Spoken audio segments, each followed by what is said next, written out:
सवाल है 2x plus 3y is equal to 11। क्या लिखा हुआ है? 2x plus 3y is equal to 11। देखिए इधर 2x plus 3y is equal to 11 और दूसरा समीकरण है 2x minus 4y is equal to 2x minus 4y is equal to minus में 24। ठीक है, ये दो समीकरण दिए गए हैं और कहता है कि को हल कीजिए, यानी इसको हल कीजिए आप। ठीक है, हल कीजिए और इससे m का वह मान ज्ञात कीजिए जिसके लिए y is equal to mx plus 3 हो।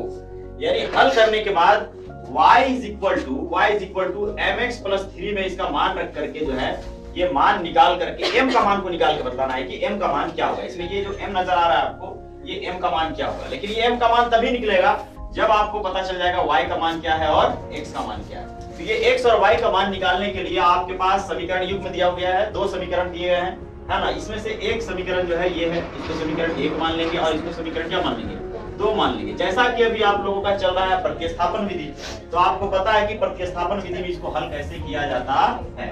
ठीक है, प्रतिस्थापन विधि। अभी देखिए इसको फटाफट हम लोग करते हैं प्रतिस्थापन विधि में क्या है। तो प्रतिस्थापन विधि में सबसे पहला काम क्या बतलाए हैं, दोनों समीकरण में से किसी भी एक समीकरण को ले लिया जाए और उससे x या y का एक अस्थायी मान निकाला जाए।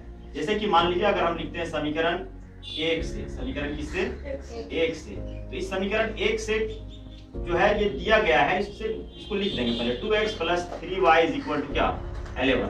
अब इससे अपने मर्जी के मुताबिक x या y कोई का भी मान, एक अस्थायी मान जो है वो निकाल लेंगे। क्या होगा, 2x plus 3y is equal to 11। ये जो समीकरण दिया गया है इससे क्या करेंगे, x का मान निकालेंगे। ठीक है, तो 2x बराबर क्या हो जाएगा, 11 ये रहेगा और ये 3y उधर चला जाएगा, 3y इधर चला जाएगा। ठीक है, अब इससे x का मान निकालने के लिए क्या करेंगे, x is equal to 11 minus 3y by 2। 11 minus 3y by, समझ गए कि नहीं समझ? इससे x का एक अस्थायी मान निकल गया। अब चूंकि ये समीकरण 1 से निकला है, तो जो समीकरण 1 से निकलता है उसको कहां रख सकते हैं, बोलिए, थोड़ा जोर से बोला करो। समीकरण 2 में किस चीज का मान रखें, समीकरण 2 में x का मान रखने पर, x का मान क्या करने पर, x का मान रखने पर। समीकरण 2 में x का मान रखेंगे। ठीक है, समीकरण 2 में जब x का मान रखेंगे तो 2 को लिखना पड़ेगा। क्या है 2, 2x minus 4y is equal to minus में 24। यही है ना। तो इसमें से x का मान रखेंगे। देखिए 2 इंटू x का मान क्या रखना है, 11 minus 3y by 2 minus 4y is equal to 2y, sorry 24। तो यानी ये क्या है, 20। ठीक है, अब बतलाओ ये जो 2 है ना, बट्टा में 2 दिया हुआ है, इसको अगर हम लोग चाहे तो बाहर निकाल सकते हैं 1/2 करके। तो अंदर क्या बचेगा, 11 माइनस 3y, यही बचेगा, और माइनस में क्या बचेगा, 4y बराबर 20। अब ये गुना में ऊपर नीचे क्या हो जाता है, आंसर हर से तो कट जाता है, ये कट गया। अब यहाँ क्या बचा हुआ है, सीधा सीधा देखिए क्या बचा हुआ है यहाँ पे, 11 माइनस 3y माइनस 4y बराबर में हो जाएगा आपका 24। ठीक है जी।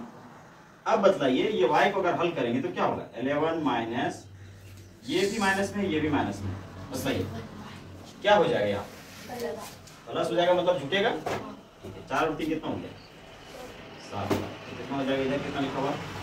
अब जो है ये माइनस में 7y को इधर ही रहने देंगे, 24 जो माइनस में है ये इधर लिखेंगे, उधर जाएगा तो माइनस में 11 हो जाएगा। कोई दिक्कत इसमें? ठीक है जी, ओके। अब जो है minus 7y is equal to क्या हो जाएगा, 24 और 11 माइनस में 35 होगा।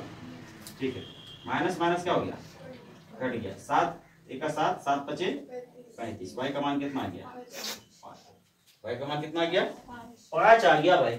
अब देखिए अब क्या करेंगे, अब ये करेंगे कि यहाँ ये समीकरण 2 से जो है आया है, तो अब किस में रखेंगे, बोलिए इसके मान को किस में रखेंगे, हाँ समीकरण 3 में। वेरी गुड, समीकरण 3 में किसका मान रखने पर, y का मान रखने पर।